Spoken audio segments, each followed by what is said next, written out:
اعوذ باللہ من الشیطان الرجیم بسم اللہ الرحمن الرحیم ثم بعثنا من بعدهم موسیٰ بآیاتنا الى فرعون وملئه فظلموا بها فانظر كيف كان عاقبة المفسدين وقال موسى يا فرعون إني رسول من رب العالمين حقيق على ألا أقول على الله إلا الحق قد جئتكم ببينة من ربكم فأرسل معي بني إسرائيل قال إن كنت جئت بآية فأت بها إن كنت من الصادقين فألقى عصاه فإذا هي ثعبان مبين ونزع يده فإذا هي بيضاء للناظرين قال الملأ من قوم فرعون إن هذا لساحر عليم يريد أن يخرجكم من أرضكم فماذا تأمرون۔ پھر ہم نے ان کے بعد بھیجا موسیٰ علیہ السلام کو اپنی نشانیاں دیکھ کر فرعون کی طرف اور اس کے سرداروں کی طرف۔ انہوں نے اس کا انکار کیا، اس کے ساتھ کفر کیا۔ دیکھیے کیسا انجام ہوا مفسدین کا، فساد کرنے والوں کا۔ اور کہا موسیٰ علیہ السلام نے، اے فرعون، بے شک میں رب العالمین کی طرف سے پیغام رساں ہوں، پیغمبر ہوں، رسول ہوں۔ حقیق علی اللہ، حق پر قائم ہوں، اس بات پر کہ نہیں کہوں گا میں اللہ پر مگر حق، سچ بات۔ تحقیق میں لایا ہوں تمہارے پاس تمہارے رب کی طرف سے واضح نشانیاں، آپ بھیج دیجئے میرے ساتھ بنی اسرائیل کو۔ کہا اگر تو لایا ہے کوئی نشانی تو آپ اسے ہمارے پاس لائیں، دکھائیں اگر آپ سچوں میں سے ہیں۔ پھر ڈالا موسیٰ علیہ السلام نے اپنی لاٹھی کو تو وہ ایک بڑا سریح اژدہا بن گیا، اور نکالا اپنے ہاتھ کو، وہ چمکنے لگا دیکھنے والوں کے لیے۔ کہا سرداروں نے، فرعون کی قوم کے سرداروں نے، بے شک یہ تو علم رکھنے والا جادوگر ہے، وہ چاہتا ہے کہ تمہیں نکال دے تمہاری زمینوں سے، تمہارا کیا مشورہ ہے۔ اس صورت میں اللہ پاک نے پہلے مختلف انبیاء کرام کے حالات بیان فرمائے، حضرت نوح علیہ السلام کے، حضرت ہود علیہ السلام کے، حضرت صالح علیہ السلام کے، حضرت شعیب علیہ السلام کے، حضرت لوط علیہ السلام کے۔ اب اللہ پاک حضرت موسیٰ علیہ السلام کے حالات کچھ ذکر کرنا چاہ رہے ہیں۔ حضرت موسیٰ علیہ السلام کے معجزات اور نبیوں کی نسبت زیادہ تھے، تو اس لیے اللہ پاک نے حضرت موسیٰ علیہ السلام کا ذکر خاصہ تفصیل کے ساتھ ہے اس صورت میں۔ تو موسیٰ علیہ السلام جب فرعون کی طرف نبی اور رسول بن کر کے آئے تو حضرت موسیٰ علیہ السلام نے فرعون سے کہا انی رسول من رب العالمین، میں رب العالمین کی طرف سے پیغمبر ہوں، رسول ہوں، آپ میرے ساتھ بنی اسرائیل کو بھیج دیجئے۔ بنی اسرائیل یہ حضرت یعقوب علیہ السلام کی اولاد میں سے چلنے والے آگے لوگ تھے۔ حضرت یعقوب علیہ السلام کی 12 بیٹے تھے، ان کی آگے جو نسل چلی تو وہ بنی اسرائیل کہلائے۔ تو فرعون نے بنی اسرائیل کے اوپر بہت ظلم ڈھا رکھا تھا، اور انہیں ایک طرح سے اپنا غلام بنا رکھا تھا، اور بگاڑ کے کام، یعنی جو کام ہم آج کل اللہ ہمیں جمادات سے ہم کراتے ہیں، اس طرح کے چھوٹے موٹے کام وہ بنی اسرائیل کے لوگوں سے کروایا کرتے تھے اور ان کے اوپر ظلم ڈھایا کرتے تھے۔ یعنی یہ تو ہم نے کئی دفعہ سن رکھا کہ بنی اسرائیل کے بچوں کو ماں باپ کے سامنے نوزائیدہ بچہ ماں باپ کے سامنے گود سے لیا اور اسے قتل کر دیا۔ اب کچھ کہہ نہیں سکتے، بول نہیں سکتے، اس ظلم کے سامنے کوئی آواز نہیں نکال سکتے۔ ہم سوچیں کہ ایسا ظلم آج تک رونگٹے کھڑے ہو جائیں، سوچ بھی نہیں سکتا انسان کہ اس کے سامنے، ماں باپ کے سامنے جیتے جاگتے ان کے بچے کو لے کر اور اس طریقے سے اس کو ذبح کر دیا جائے۔ ایک نہیں، دو نہیں، 70,000 سے زائد بچوں کو اس طریقے سے قتل کیا گیا، اور پھر بچیوں کو بھی قتل کیا جاتا، پھر بچیوں کو زندہ چھوڑ دیا گیا۔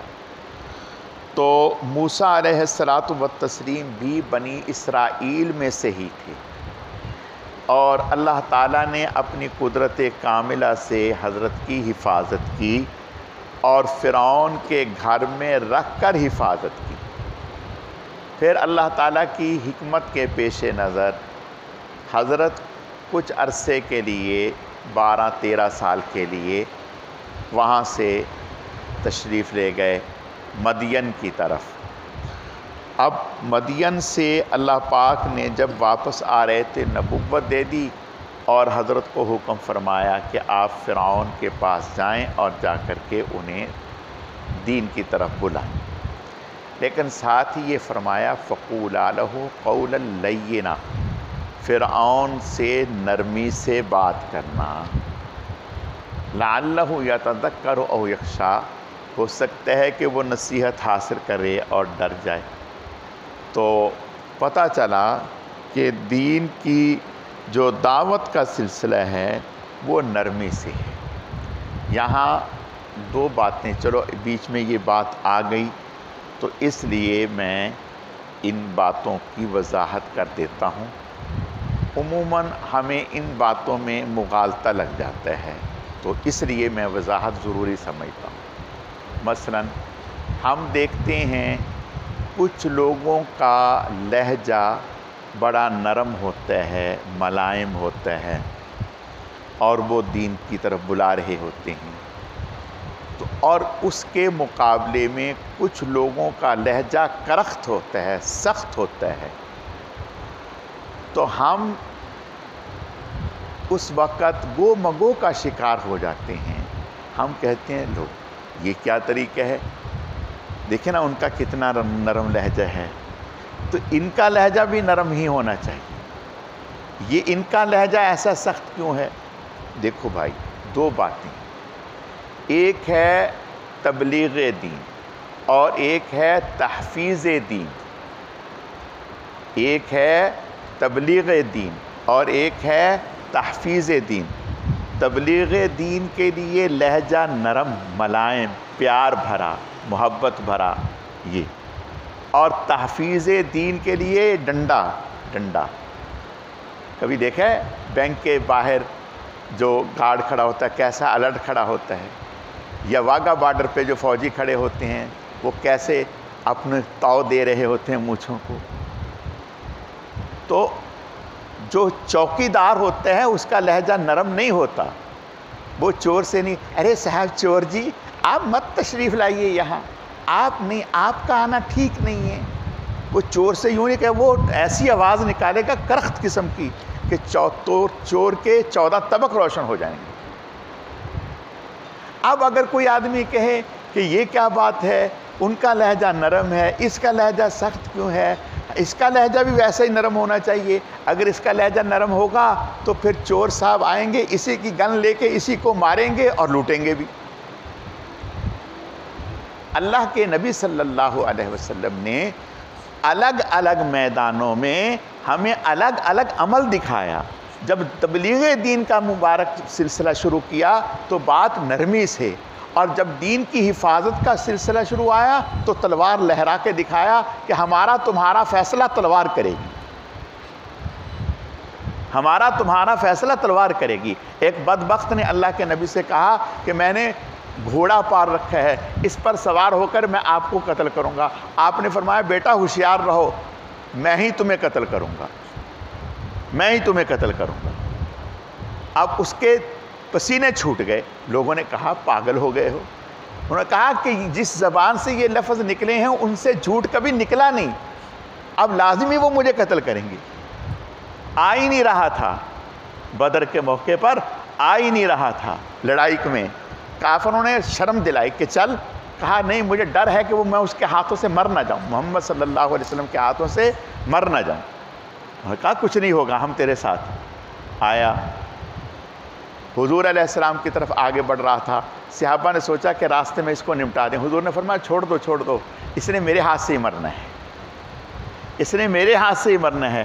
آپ نے ہلکا سا نیزہ مارا، خراش آئی، کوئی گردن نہیں کٹی، خراش آئی، ایسے چیخ رہا تھا جیسے بیل یہ قربانی کی گائے چیختی ہے۔ کافروں نے شرم دلائی، کہا کیا بات کر رہے ہو یار، تمہیں کوئی زخم نہیں لگا؟ کہا کہ خدا کی قسم تمہیں اگر اس کی تکلیف کا احساس ہو جائے، اگر اس کی تکلیف مکے والوں پر تقسیم کر دی جائے تو سارے مر جائیں، اتنی تکلیف ہے، اور تمہیں پتہ نہیں ہے اب میں نے مرنا یقینی اور مرا۔ میں عرض یہ کرنا چاہتا ہوں، یہ بات میں نے اس لیے کہی کہ عموماً بعض لوگ مجالس میں محافل میں ایسی بات کہہ دیتے ہیں، ارے آپ تو بہت اچھے ہیں صاحب، وہ تو بہت گندے ہیں، ان کا لہجہ دیکھیں آپ، یہ کافر کافر، یہ کیا بات ہوئی؟ تو بھائی جو ہے اس کو وہی کہیں گے نا، بیوی کو بہن کوئی کہیں گے، بیٹی کوئی کہیں گے، یہ تو اللہ نے کہا ہے قُلْ يَا أَيُّهَا الْكَافِرُونَ لَا أَعْبُدُ مَا تَعْبُدُونَ وَلَا أَنْتُمْ عَابِدُونَ مَا أَعْبُدُ وَلَا أَنَا عَابِدٌ مَا عَبَدتُّمْ۔ اللہ کے نبی سے کہلوایا ہے قُلْ يَا أَيُّهَا الْكَافِرُونَ، آپ کہیے تاکہ کل کلا آنے والے لوگ کہیں گے کہ آپ تو ایسا، اللہ کے نے اپنے نبی سے کہلوایا کہ دیکھیں دو الگ الگ مواقع ہیں، جب دین کی حفاظت کا مرحلہ ہوگا تو پھر تلوار دکھا کے دشمن کے سامنے آنکھیں دکھا کر کے، اور پھر اللہ پاک نے کیا کہا فَضْرِبُوا فَوْقَ الْأَعْنَاقِ وَضْرِبُوا مِنْهُمْ كُلَّ بَنَانٍ، ان کے ایک ایک جوڑ کاٹیں، ان کی گردنیں اڑا دیں۔ اور آپ صلی اللہ علیہ وسلم نے ارشاد فرمایا میدان جہاد میں جس نے کافر کی گردن اڑائی، اللہ تعالیٰ اس مسلمان کو اس کافر کے ساتھ کبھی جہنم میں جمع نہیں کریں گے۔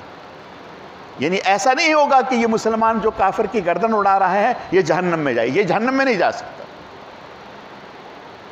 تو میں معذرت کے ساتھ، آپ کہیں گے کہ امام صاحب اچھے خاصے چل رہے تھے، جوش میں آ گئے، جوش میں نہیں آیا، تو میں نے ایک مسئلہ سمجھایا ہے آپ حضرات کو، مسئلہ سمجھایا ہے کہ دیکھیں دو پہلو ہیں، جب اس پہلو پہ چلیں گے اور پھر اللہ تعالیٰ کا ایک نظام ہے۔ حضور علیہ السلام کے جو کام تھے وہ اکیلا کوئی بھی نہیں کر سکتا تھا، اللہ نے حضور کے کاموں پر امت کے مختلف طبقات کو کھڑا کر دیا، آپ کے کام ہی ایسے تھے۔ حضور علیہ السلام کی شخصیت ساری امت پر بھاری تھی، ساری امت، ساری انسانیت پر بھاری تھی، آپ کے کام اکیلا کون، کوئی کیسے کر سکتا تھا؟ تو حضور کے کاموں کو اللہ نے حفاظت کے ساتھ ہمیشہ قائم رکھنے کے لیے امت کے مختلف طبقات کو ایک ایک کام پر لگا دیا۔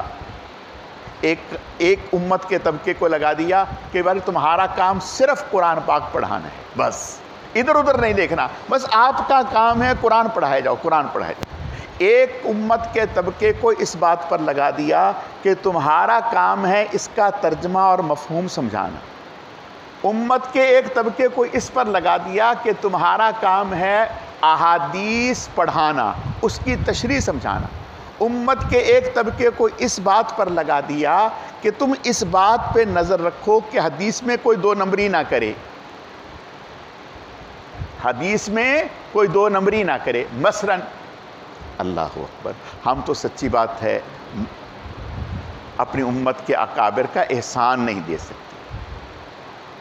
کل حدیث کی کتاب میں پڑھ رہے تھے، ایک صحابی ہیں حضرت عبادہ بن صامت رضی اللہ تعالیٰ، ان کی حدیث ہے، تو وہاں محدثین نے لکھا عبادہ نام کے صحابہ کرام میں 12 لوگ تھے، عبادہ نام 12 لوگ تھے، لیکن عبادہ بن صامت نام کا صرف یہی ایک راوی ہے اور کوئی راوی نہیں۔ پورے ذخیرہ احادیث میں اگر آپ عبادہ بن صامت کو ڈھونڈنے جائیں گے تو عبادہ بن صامت صرف ایک ہی نظر آئے گا، کوئی دوسرا نہیں نظر آئے گا۔ صرف عبادہ نام کے 12 ہیں، عبادہ کے ساتھ ولدیت صامت، یہ ایک ہی نظر آئے گا۔ آپ راویوں کے بارے میں، اس راوی کے بارے میں، اس کے حالات کیا ہیں، اس کی زندگی کیسے گزری ہے، یہ علماء نے کام کیے، محنتیں کی۔ ہم تو، ہمارے سامنے تو پکا پکایا حلوہ اور کھیر رکھ دی، سچی بات ہے۔ محنتیں تو ان لوگوں نے کی ہیں ایک ایک حدیث کے بارے میں، اور یہ نہیں کہ اس وقت کر کے، آج تک امت کا ایک طبقہ اس بات پہ لگا ہوا ہے کہ خدا نہ خواستہ کوئی دشمن، کوئی قادیانی، کوئی عیسائی، کوئی شیعہ، کوئی یہودی کسی غلط نام سے کوئی حدیث تو اندر نہیں بھیج دے گا۔ آپ مجال ہے کسی کی، کوئی ایک حدیث ذمہ داری کے ساتھ، کوئی ایک حدیث داخل تو کرے۔ محدث سے ہمارے اکابر نے لکھ دیا، اس نام کے لوگ اتنے لوگ ہیں جو حدیث بیان کرتے ہیں، ان کی ولدیت یہ ہے، اور انہوں نے یہ حدیثیں بیان کی ہیں۔ اب اگر کوئی تیسرا آدمی گھسے گا تو سامنے لسٹ آ جائے گی کہ یہ کہاں سے آ گیا۔ بات پتہ نہیں میں سمجھا پا رہا ہوں کہ آپ نیٹ پہ جائیں گے نا، نیٹ پہ جائیں گے، سرچ کریں گے، آپ کہیں گے کہ مثال کے طور پہ طفیل ایک مثال ہے، طفیل نے یہ حدیث بیان کی، سرچ کریں گے، وہ کہیں گے طفیل نام کا صحابی کوئی تھا ہی نہیں، یہ کہاں سے نام لے آئے ہیں۔ اچھا، پھر طفیل کے ساتھ کوئی ولدیت بھی لگاؤ گے، وہ کہیں گے اس نام کا، اس ولدیت کا کوئی ہے نہیں۔ امام بخاری رحمۃ اللہ علیہ 11 سال کی عمر یا 12 سال کی، 11 یا 12 سال کی، بسم اللہ۔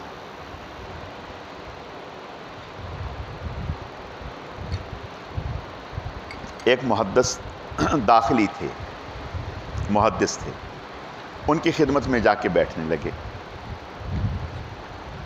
محدث داخلی کی خدمت میں جا کے بیٹھنے لگے تو محدث داخلی نے ایک سند پڑھی، سفیان عن ابی زبیر عن ابراہیم، اس طرح سے۔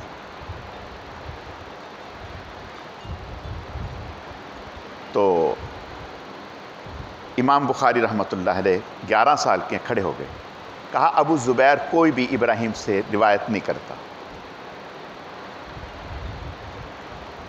اب وہ پہلے تو توجہ نہیں، ایک بچہ ہے تو خیر، جب 2-3 دفعہ کھڑے ہوئے تو وہ محدث اٹھ کے گھر گئے، جا کے اپنی بک دیکھی اور پتہ چل گیا کہ میں غلطی پر ہوں۔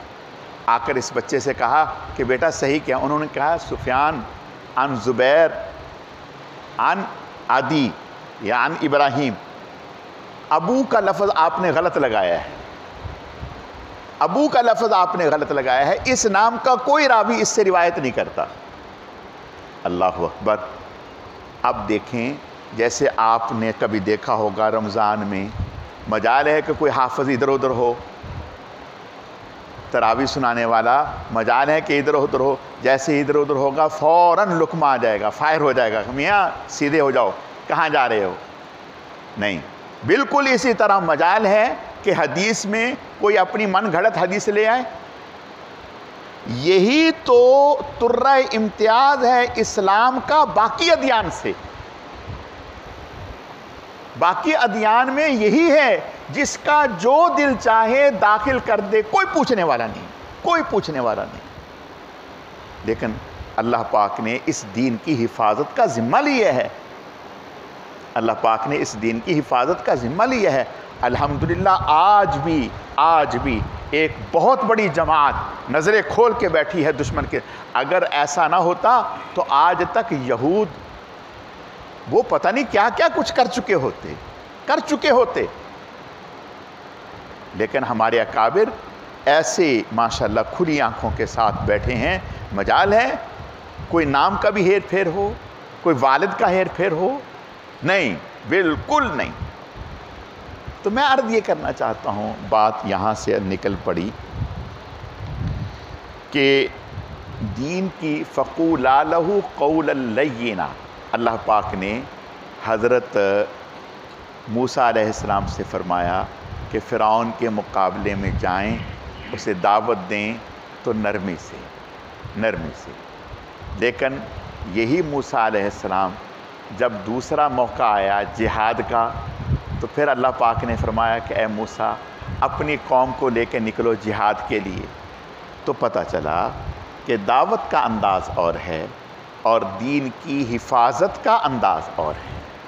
جب حفاظت کا مرحلہ آئے گا پھر انداز بھی بدل جائے گا اور طریقہ کار بھی بدل جائے گا، اور جب تبلیغ کا موقع آئے گا پھر انداز بدل جائے گا۔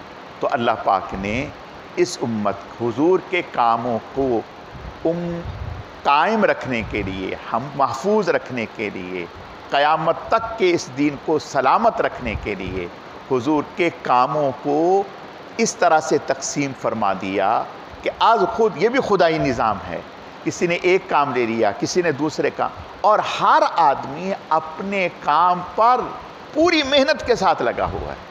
اور یہ بھی اس دین کا ترہ امتیاز ہے کہ جو قرآن پاک کا ترجمہ اور تفسیر پڑھانے والے ہیں وہ یہ نہیں کہتے کہ یہ جو قاعدہ پڑھا رہے ہیں نورانی یہ کیا کام کر رہے ہیں، وہ یہ نہیں کہہ رہے کہ یہ جو حفظ پڑھانے والے یہ کیا کام کر رہے ہیں، محنت تو ہم کر رہے ہیں، وہ کہہ رہے ہیں کہ میاں یہ بھی بہت بڑا کام کر رہے ہیں۔ اور وہ جو حفظ پڑھانے والے ہیں وہ حدیث پڑھانے والے، ترجمہ پڑھانے والے، ان کے بارے میں لب کشائی نہیں کرتے، وہ کہتے کہ نہیں کام ہے، ان کا اپنا کام ہے۔ دیکھو جیسے آپ کہیں گاڑی لے کے جاتے ہیں نا، حضرت تقی صاحب دامت برکاتہم العالیہ، اللہ تعالی حضرت کی زندگی میں برکتیں عطا فرمائے، حضرت فرماتے ہیں کہ جب جہاز آ کے ٹرمینل پہ لگتا ہے نا تو مختلف ٹیمیں اس جہاز پر لگ جاتی ہیں۔ کچھ کا کام ہوتا ہے پرزوں کو چیک کرنا، کچھ کا کام ہوتا ہے دیگر بریکوں کو چیک کرنا، کچھ کا، یعنی ہر اپنے اپنے شعبے کو لے کر سارے اپنے کاموں پہ لگ جاتے ہیں، اور کوئی یہ نہیں کہتا کہ اس کی کیا ضرورت ہے، اس کی کیا ضرورت ہے، اس کی کیا ضرورت ہے۔ ہر ایک اپنا اپنا کام لے کر کے بیٹھا ہے۔ جیسے کبھی آپ نے گاڑی بنوانے جاتے ہیں نا تو مکینک اپنے کام میں لگ جاتا ہے، اور الیکٹریشین اپنے کام میں لگ جاتا ہے، اور ٹائر کو تبدیل کرنے والا اپنے کام میں لگ جاتا ہے، اسٹیئرنگ صحیح کرنے والا اپنے کام میں لگ جاتا ہے، تو اور ڈینٹ پینٹ والا اپنے کام میں لگ جاتا ہے۔ تو ہر ایک کوئی بھی یہ نہیں کہتا کہ میاں جب میں ڈینٹ پینٹ والا ہوں تو مکینک کی کیا ضرورت ہے، اور مکینک کہے کہ جب میں ہوں تو الیکٹریشین کی کیا ضرورت ہے۔ سب کے اپنے اپنے شعبے ہیں، اور یہ سب شعبوں کا ہونا ضروری ہے۔ اسی طرح دین اسلام میں سارے ہی شعبے ہیں، اور سارے ہی شعبوں کا ہونا ضروری ہے، اور سارے ہی شعبوں کے چلنے سے اسلام زندہ ہے۔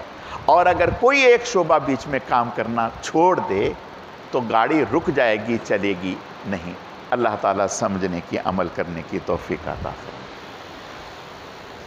الحمدللہ رب العالمین والعاقبۃ للمتقین والصلاۃ والسلام علی سید المرسلین اللہم صل علی محمد النبی الامی وعلی آلہ واصحابہ وبارک وسلم رب اغفر وارحم وانت خیر الراحمین۔ اے اللہ، جو کچھ کہا سنا گیا اپنی بارگاہ میں قبول فرما، کمی کوتاہیوں کو معاف فرما، اعمال میں اخلاص پیدا فرما، اپنی رضا نصیب فرما، بہکنے بھٹکنے گمراہ ہونے سے ہماری حفاظت فرما۔